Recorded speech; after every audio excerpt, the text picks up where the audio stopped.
From Kansas State University, this is Agriculture Today. Eric Atkinson with you. Our first half hour today put together for you cow-calf producers. K-State's Dale Blasi will be in to talk about supplementation strategies for the cow herd on dormant winter range and what supplemental feeds serve well in making up for the protein shortage in most dormant grasses.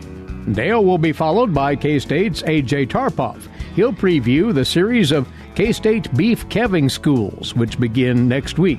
7 of these in all, and these have proven to be immensely popular with producers. Later, K-State's Charlie Lee about a couple of parasites afflicting quail coveys and whether those are contributing to the general decline in quail populations. Plus more ahead on this Agriculture Today. Did you know every Kansas farmer feeds 128 plus people? Kansas farmers are hard workers, dependable, authentic, and sensitive. Not only do farmers put food on your table, but they put clothes on your back and fuel in your car. For more information about Kansas farmers, visit K-State Research and Extension online or stop by your local extension office. This message has been brought to you by the K-State Animal Sciences Leadership Academy participants. You're listening to the K-State Radio Network, and we're glad to have you along once more for another Agriculture Today. Well, as these past 24 hours have indicated strongly to us, winter is on its way. We've some thoughts for you cow-calf producers out there as you run your herds on dormant winter range over these next several months, how to adequately supplement that nutritional plane for those cows. We're bringing by now Dale Blasi, a beef cattle nutritionist with K-State Research and Extension. Well, Dale, these recent conditions remind us that tougher times weather-wise are ahead. A producer needs to be formulating their plan on supplementation right now, don't they? That's right, Eric. We're 3 months out. We're in the third trimester for our spring calving cows. If you're going to start calving the middle part of February, you're knocking on the door of the third trimester for these females, and that's really the critical stage of development, not only for the future productivity of that cow, but also for the health aspects and getting that baby calf off to a good, fast start. So what you do in management now is key to the success of the calving season. When we think about that dormant range out there, coming off of a year where for most of Kansas it was a highly productive grass season, knowing what you have out there initially will have to be a starting point, won't it, for how you put together your supplementation program? Absolutely. I mean, there's a lot of variability out there in those grass pastures in terms of being in the draws and so forth. A lot of cool season grass. I think with this cold weather, we'll certainly start to shut it down entirely, but there's a lot of selectivity that goes on with our mama cows. As long as there's adequate dry matter available for those females to select from, they'll pick the more nutritious parts of the grasses and get into certain areas with some of the cooler season species, some of the sedges that tend to stay a little greener into the latter part of our year and enhance their diet composition immensely. But again, we're dealing with stuff that at this point in time out there, most of it's Department of Transportation hay, where you would grind it and put it alongside the roadsides to hold erosion. The quality's not there, and it's incumbent on our producers just to be aware. Availability, yes, we've had a wonderful grass year in terms of moisture, but with the excessive moisture, we tend to get a lot of accelerated dry matter production, which tends to dilute out the protein content, and as a consequence, our energy concentration as well. Is it worth the producer's while to measure that dormant forage then to get an idea of what little protein it might have? Yeah. I mean, the question is where do you select from and how much we try to emulate what a mama cow would eat out there in terms of harvesting a grass sample at a certain height and try to pull several transects, if you will, to try to get a representation of what is actually out there. But some of the previous research out there shows that beef cattle are anywhere from 2 to 3 percentage points of crude protein. They'll select out the better quality components of the grasses, the blades and so forth that are existent. There's some good information out there that have been information collected in the past that looks at that, and that information is available in our county offices in terms of the quality of the protein that is there. And extension agents across the state can assist with that analysis. That's right. And getting a good baseline, and our system has utilized an excellent program. It's called Brands. It was developed originally out of Iowa State. Forage sampling is really important. It's the first step, the building block, if you will, for trying to project out what the needs of that female are and to what extent the supplementation needs may be. It's a resource that's available in many of our county and district offices today. Have a look at that. It's called Brands once again. But if producer Dale goes through the process, evaluates what they have out there in the way of dormant forage, then what to supplement when those protein needs are a little short? What sorts of options should one look at here? Well, everybody's situation is unique and very novel, no question about it. But in terms of what equipment resources one may have on hand may preclude the use of any kind of a grain or protein mix combination without pouring it onto the ground. So then you start to look at, say, commercial cubes, for example, as an option to try to minimize waste and at the same time deliver a concentrated component of protein to those females, where that protein helps to unlock, if you will, the energy that is contained in the forages. We need to maintain sufficient protein nitrogen in the rumen to really assist those ruminal microbes in terms of unlocking the keys for releasing that energy that becomes available to the females for their use. So commercial protein cubes are a good bet in many circumstances. There are other possibilities, too, are there not? Oh, like absolutely. Distillers' dried grains come to mind? Absolutely. Even alfalfa hay, for example, if you're able to find a bargain, if you will, from all this moisture and some of the sun-bleached alfalfa that didn't quite make it into the dairy market, there's a lot of protein that can come to the game from that perspective. Maybe some oat hay, for example, tends to run in the teens area if cut at the proper stage of development and maturity. But the co-products, certainly, we're very fortunate being in the beef belt here in Kansas. We got a lot of options. We're fairly close to a lot of processing facilities for a lot of various grain sorts and what have you. So it's incumbent for a lot of people. Hopefully, they've already done their shopping for their protein needs for this year. So look around. See what's out there is the point. That's right. And, look at the cost of protein per pound, a calculation, whether you're talking about a low-protein soybean or even a cottonseed cake, or, you look at wheat midds, for example, we're talking generally about 17% protein on a dry matter basis, but a lot of the value from the energy from some of these co-products, especially when you're dealing with younger age females that, yes, they do have a requirement for protein, but the added energy really provides a lot of sap for those cows, especially going into a cold winter that we really don't know how wet, how severe it can be. And so maintaining body condition, maintaining the energy, if you will, into those cows, the flesh, if you will, to ensure that by calving time, they're not less, certainly on mature cows, not less than 5 on a body condition score. And certainly on our younger age females, ideally keeping them at a body condition 6 so that we can get that postpartum interval turned around quickly and get them bred on schedule into this next production year. Now, Dale, there's another angle to this that has been looked at closely in recent years, how frequently to supplement the cow on dormant winter range. And this gets into the labor issue, whether or not a daily supplemental feeding is actually necessary. Actually, there's been some really good work looking at alternative day supplementation. I mean, when you start looking at the indirect cost of supplementation, the cost of running the pickup, you figure out your miles that you put on. There's some intrinsic value to sea cattle every day, no question about it. And I certainly would not advocate for this strategy as we get very, very close to calving season. I think there's some value there, especially with potential predator issues and all those things. I think there's a lot of value being there daily.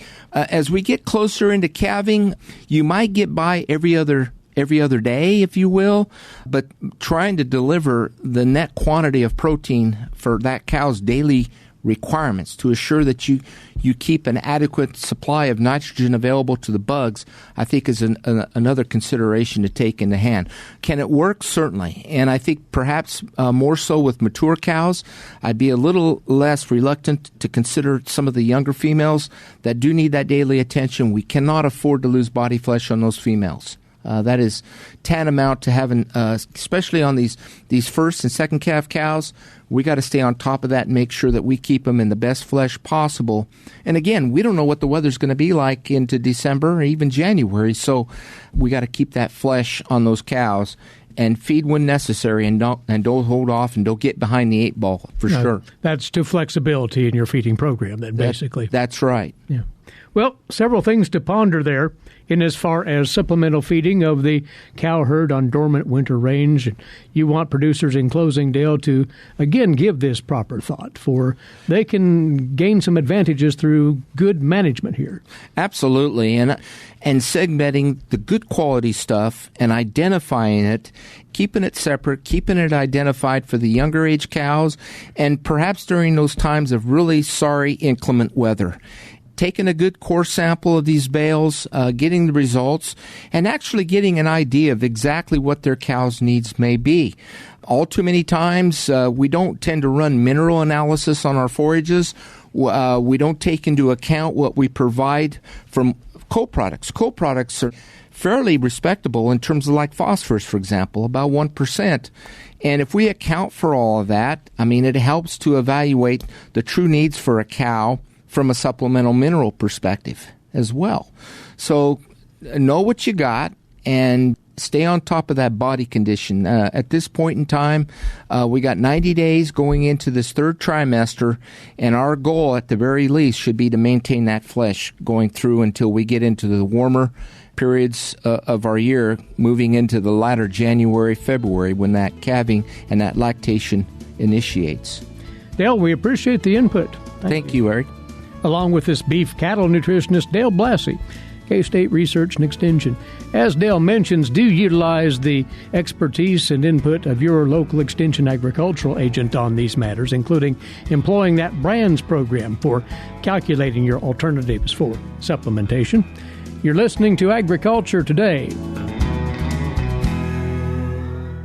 Agricultural producers, landowners, and creditors, you have a partner in your legal and financial needs. Kansas Agricultural Mediation Services offers reliable, trusted information and guidance. Whether you need advice for ag credit concerns or are transitioning your operation to the next owner, Kansas Agricultural Mediation Services can assist you in making sound decisions for your business. To learn more, call 800-321-3276 or visit us online. Agriculture Today continues now, and once more we bring you, as promised, more word on that series of beef calving schools coming up over the next couple of months, put on by K-State Research and Extension, and more directly by our guest now, A.J. Tarpoff, beef veterinarian with K-State Research and Extension. And we are highlighting these, A.J., because obviously they're coming up, but this series has become immensely popular with cow-calf producers in recent years. You know, it really has. Since my first year here at K-State a handful of years ago, we started putting together a lot of these calving schools. And I really I jumped at the opportunity to be able to do some of these. And they've been extremely popular. Word kind of gets out. We've had a little bit of pictures that get out to social media, and people just really, really enjoy these. The practicality, the usefulness, the timeliness of these schools. I've received an enormous amount of very positive feedback from producers that it's really helped them when it's mattered most. And these are not beginning producers. These are experienced cow-calf operators who are finding value in sharpening their skills in the area of calving time management, right? It really is. It's calving time management, but keep in mind, I've had very experienced producers that have been doing this since they were literally born, all the way to the very novice, the very new, perhaps very young, that just want to learn. And I strongly feel that these calving school series anybody and everyone, regardless of your level of expertise, you can gain a little bit of helpful tips. And I think that's really where the value comes. Now, there are 7 of these coming up. In fact, the first is a week from today, November the 19th, in Morris County, Council Grove. We'll tell you about exactly where each of these will take place and when in just a few moments. At the center of these calving schools is the cow-calf demo, and you have a dummy cow and calf to show the techniques. And that seems to really draw the attention here, AJ. You know, I think the real star of the show with these series is the life-size cow and the very realistic calf model. You know, when we talk about calving, it's a unique situation. We have a large cow that could be weighing, 1,400 pounds. And these calves, of course, this model calf that I use is life-size. And it's also life weight. So if you do attend one of these, that moving and manipulating this calf is very realistic of what it's like in the real world. So having the life-size model, I think, really brings this whole series together. On top of that, the top of the model actually comes off so you can see inside the cow, so to speak. See what's going on. Oh, really see what's going on. So what I try to do and what I've kind of put forward into these series is I video the inside of the cow. So if the calf isn't coming out quite right, we have to manipulate the calf in a certain way. I have a camera set up on the inside of the cow, so we get to see inside the animal, which we never get to see in real life. Right. So I think that helps producers understand, kind of visualize what they're doing on the inside when we can't always see inside. So they get a real feel for calving assistance and what it takes to pull that off, pardon the expression, correctly. That's exactly what we're after. We're trying to visualize, not just have a concept on a picture, but we can visualize it in real life, manipulate the calf as I'm doing it, as I'm talking through it. The producers can follow along. They're watching. They're seeing what I'm doing, how I'm doing it. And it really gives them a different perspective that they've never seen before. So Calving Assist is part of the program. We need to stress this. You are going to wrap around that demonstration pre- and post-calving management principles. Like what? Well, the whole system, okay? Calving management, if we only think about calving when we're on the backside of a cow and she's having issues, we're a little bit behind the 8 ball. So the whole purpose of these series is being proactive. How can we better prepare for calving season to get a better success out of our calving season? So being prepared, okay? All our tools, okay? What do we have ready and able to go to work whenever we need it? Okay, I'm talking about the utensils of calf pullers, chains, straps, lubricant. Okay, OB lube is extremely important. But we'll also talk about, okay, how do we properly care for these tools? How do we have all this prepared, ready to go? And then how do we care for these tools through the calving season? Cleanliness, disinfection. We're going to cover all of this, which I think is very important. But on top of that, what about neonatal calf health? Okay, so we do get a live calf on the ground. We did have to assist. What now? Okay, what calves are more at risk of developing issues? What calves were severely stressed during the calving period? And I want to talk through some of those scenarios, but we're really going to focus on early calfhood health. Okay, how do we get them breathing? How do we ensure that they have a good functional immune system and consumed enough colostrum? Okay, and if they don't, what do we need to do? What's available to us? Those are all the different facets and the avenues that I'll kind of discuss. But our major issue with neonatal calf health issues is scours. Yeah. Okay, so we will briefly discuss some different management techniques, trying to, the solution to pollution is dilution, trying to dilute any pathogens in the environment to make sure that our freshly born calves are not exposed to a high level of pathogens early in life, which is the principles behind the Sandhills calving system. Mm-hmm. Now, while I'm well aware that may not work in every situation, the concepts behind them can be put into a number of different scenarios to really decrease that risk in our herds. And presumably, and this is back to difficulty in calving, you will talk about the signs of potential dystocia coming on. We will. So one thing that I really enjoy doing is taking it step by step. What are the stages of calving, the stages of parturition? And there are 3 stages, and we're going to go through each of the 3 in depth. I think if we understand what's happening on the inside of the animal it makes more sense on what she's showing us on the outside. Okay, stage 1, it's very early. She's starting to contract. The uterus is contracting. She's starting to dilate. The cervix starts to open. That's all stage 1. But she doesn't show us a whole lot on the outside.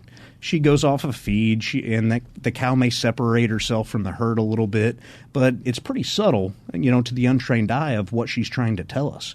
Now, stage 2 is active calving. Okay, that's after the water bag breaks. She's abdominal thrusting. She's trying to get into it, and stage 2 ends with a live calf on the ground, hopefully. And so those are the first 2 stages. Stage 3 is passing of the placenta. Passing of that and cleaning, so to speak, is what we like to talk about. So we're going to talk through those 3 stages, okay, different times of intervention. When do we intervene? Why do we intervene? Are there differences between a cow and a heifer? And I will tell you there are differences. Right. Yeah. So when we have the better understanding of what's happening on the inside, I think it really helps folks understand what we see on the outside. Right. And that's why we go into that depth. This is as comprehensive as it gets when it comes to pre, during, and post-calving management and how to avoid any calf losses by way of exacting these principles. And you'd like producers to come in with, obviously, any questions that they have specifically about their methods and where they may be falling short in succeeding with calving. Absolutely. This is a learning experience, okay? Any small tip or tidbit that you may be able to pick up and take home to your own operation immediately, that's where the real value is. If that can make it a difference in just one outcome on your herd this year, this evening meeting more than pays for itself, okay? And my time coming out, that's where I really see the value. And timing is everything, okay? So even if you pick up the phone and call your local veterinarian to come and help just a few minutes or maybe an hour sooner than what you normally would have, and that changes the outcome to get a live calf. That's what this is all about. We're trying to increase our productivity, increase calf health, and decrease some of the issues that we run into. These will cover the gamut, and again, they've been extremely well attended in recent years, some 750 producers taking in the series various points around Kansas last year.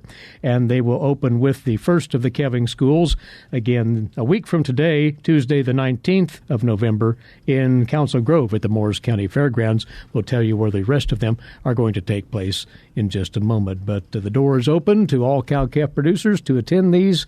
And A.J., good luck with these. Thank you very much for the preview. Thank you, Eric. A.J. Tarpoff, K-State Research and Extension Beef Veterinarian, will be overseeing these 7 calving schools scheduled across Kansas over the next 2 months. Again, the first one, the 19th, in Morris County.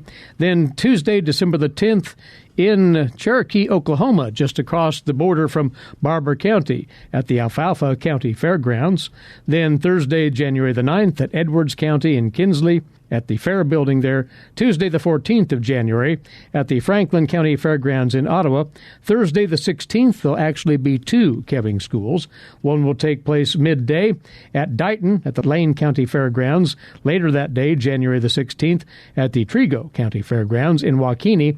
And the last in the series, set for Thursday, January the 23rd, at the K-State Polytechnic College Center in Salina. Do touch base with the host extension offices for further information on registering for one of these calving schools. And if you'd like to know even more about them, go to this web address, ksubeef.org, for full details. That is ksubeef.org. You're tuned to Agriculture Today. Now this break, we'll return with today's agricultural news headlines. Also awaiting K-State's Mike Brook with another edition of Milk Lines for you dairy producers. And K-State's Charlie Lee is standing by for his weekly visit about wildlife management. All of that is still ahead. Here on the K-State Radio Network, please keep it right here.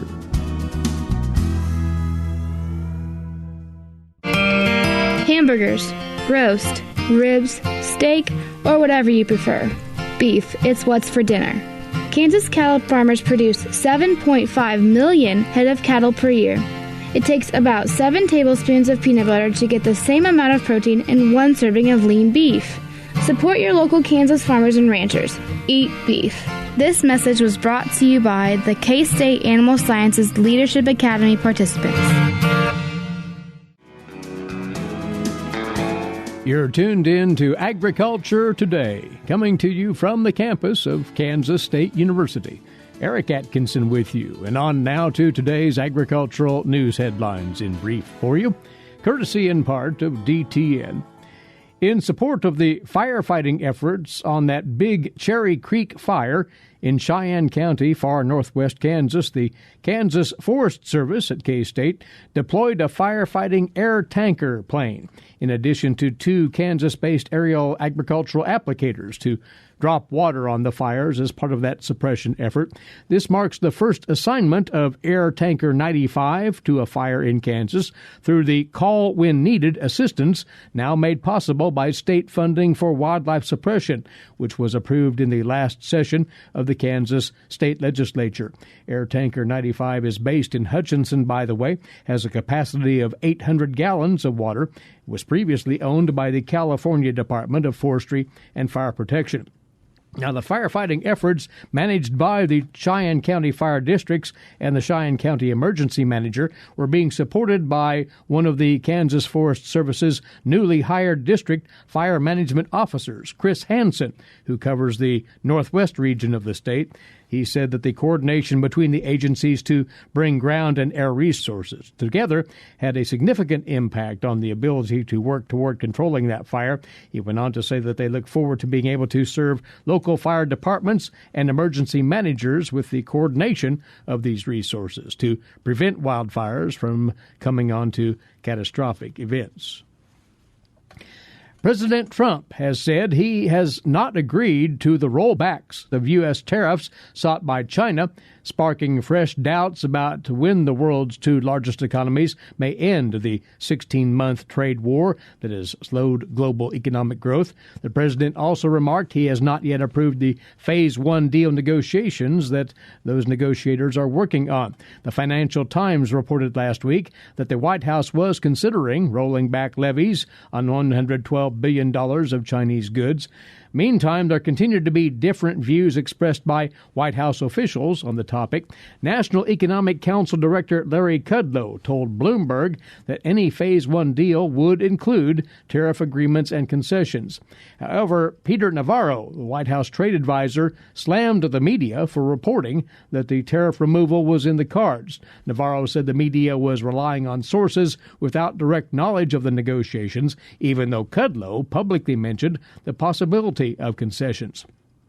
Now, Navarro also reprised his view that some reporters were being duped by propagandists with the Chinese government, as he put it. He also said China was trying to negotiate in public and said if the U.S. gave up any existing tariffs, then Washington would not have leverage ahead of the further phases of the trade talks.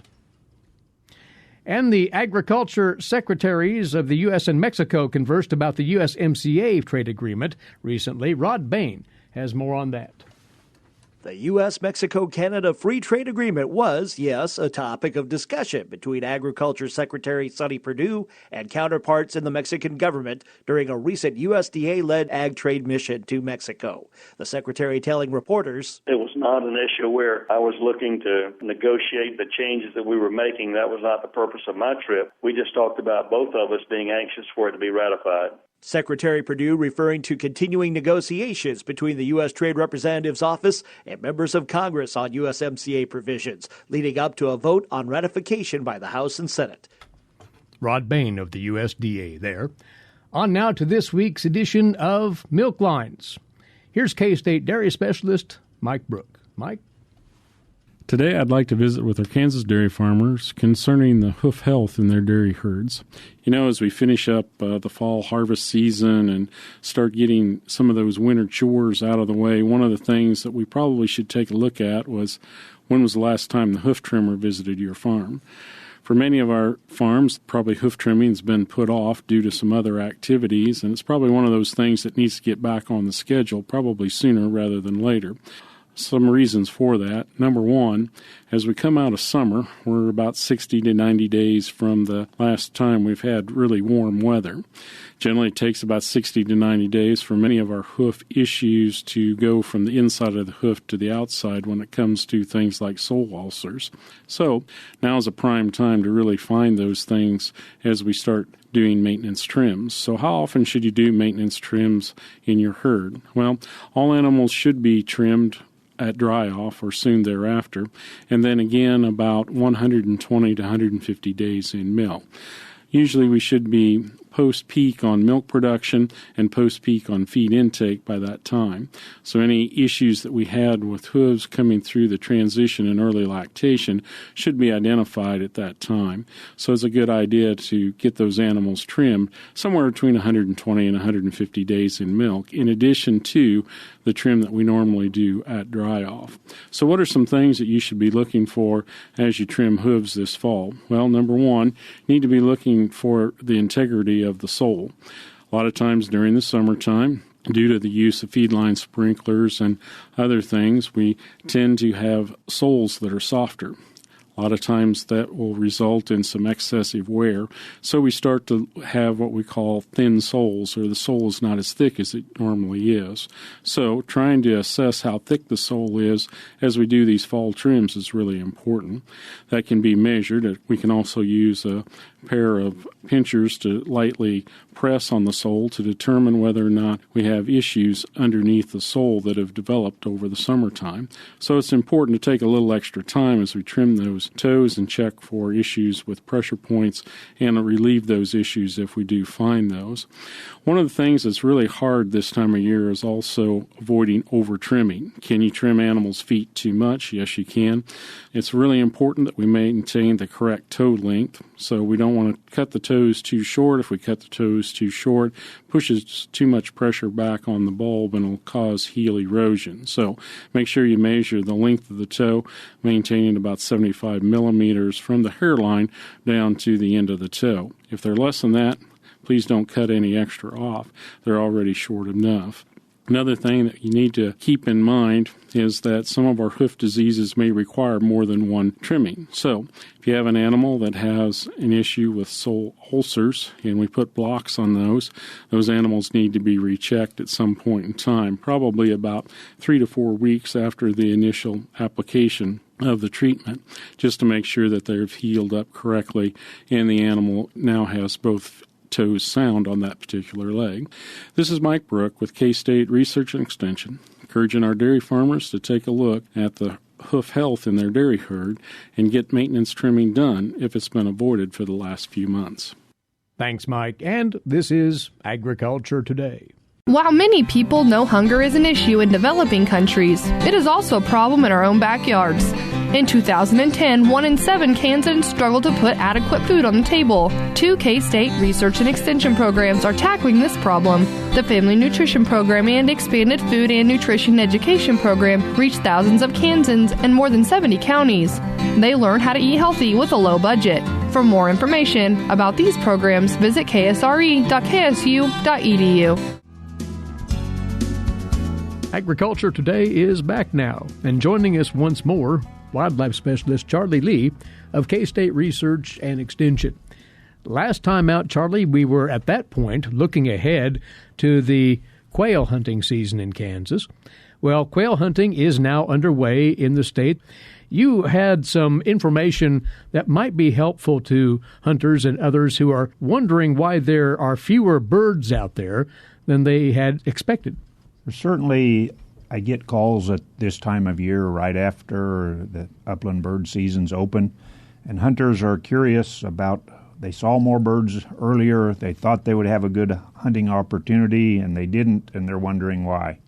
And I also get reports from those hunters that had a great experience and wondering if it was just a kind of a one-time event or something that they could normally expect here in Kansas.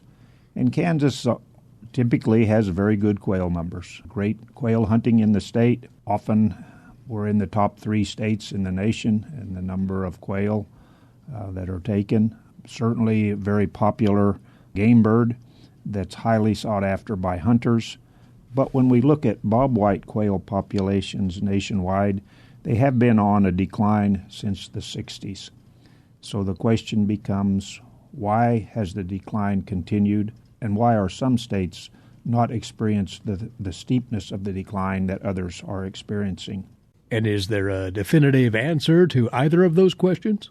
Well, you start by looking at the mortality factors for quail. And when you brainstorm these kind of issues, and there's been thousands and thousands of hours by lots of folks looking at this particular issue, you look at those mortality factors like perhaps overharvest by hunters, maybe invasive species, something like feral hogs or fire ants or predators, everything from mammalian predators like raccoons and skunks and coyotes and fox, and avian predators, hawks and owls, weather events, also speculation about climate change. I think it comes down to predation and disease and habitat loss and habitat degradation are those that typically have the most potential to be the cause for this long-term decline. With the accent on that habitat loss, that is the principal reason? Yes, I think the habitat loss and degradation is the primary cause. We can have healthy quail populations that persist through abnormal weather conditions, short-term droughts, as long as we have large expanses of contiguous, high-quality quail habitat. Without that, we end up with fragmented habitats. Pretty soon, each area has fewer and fewer birds, and eventually we start seeing some region-wide declines. That noted, though, there's been recent interest, you tell us, in the impact of certain quail parasites on those populations and this potential decline in certain areas. What's the backstory there? Well, for about the last decade, there's been consistent reports of a high prevalence of eyeworm and cecal worm in bobwhite quail populations. The research has suggested that they have significant consequences, but little is known about how the climate influences those worms, and whether those worms are actually a mortality factor or just a debilitating factor that reduces the survivability of quail. We know that the rolling plains of Texas on down into the South Texas plains seems to be the center of those parasitic loads.